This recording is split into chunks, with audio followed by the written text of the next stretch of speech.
In this part, what I'm going to do is instead of using the actor's name that you guys may have created in Photoshop, we're going to use a text effect.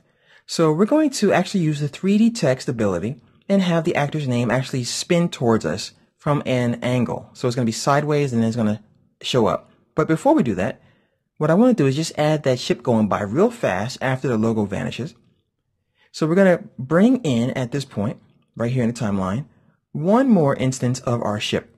So we're going to grab our saucer and we're going to hit S on the keyboard to scale it down.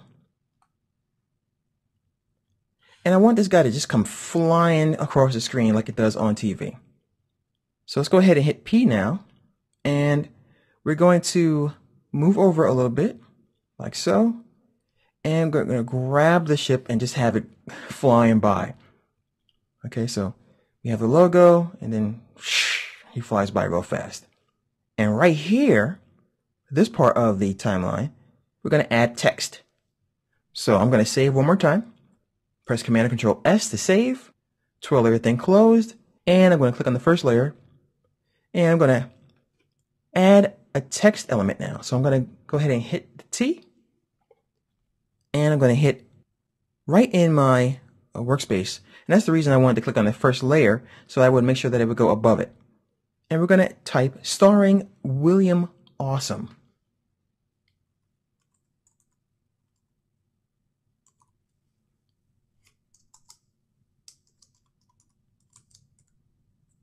Okay, so we have our type. I'm going to grab my selection tool and move it over here. And as you can see here, it's justified to the right. So I'm going to just go ahead and align it to the center by clicking right here.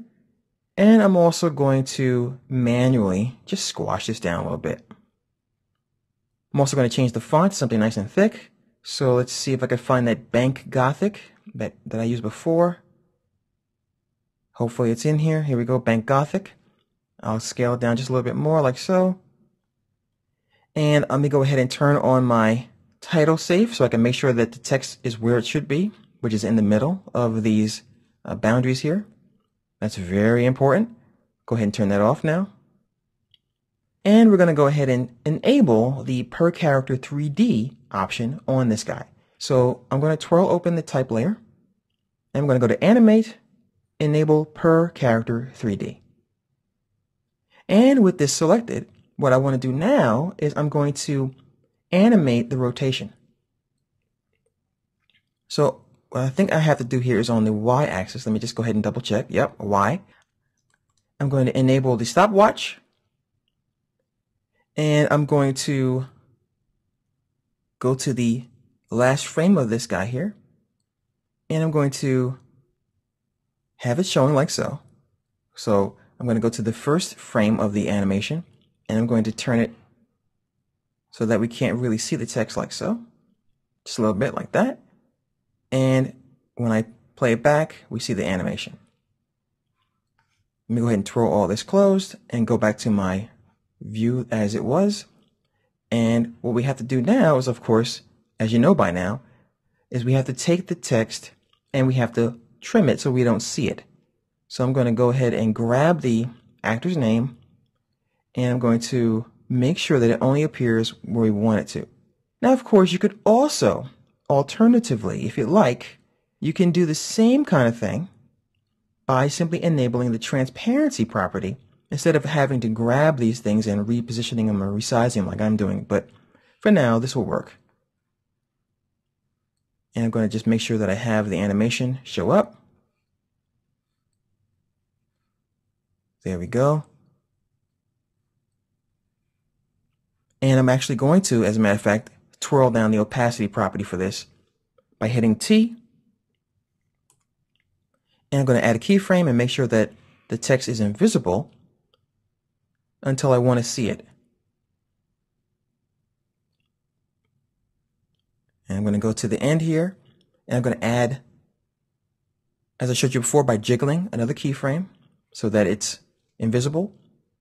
And then it's going to zoom in, or rather fade in to 100%. And then we'll jiggle it a little bit so it stays there. And then we'll go to the end of the animation and fade out again. So let's go ahead and see what we have now. So this should be the finished comp. It's going to look epic. So we're going to go ahead now and we're going to hit the spacebar.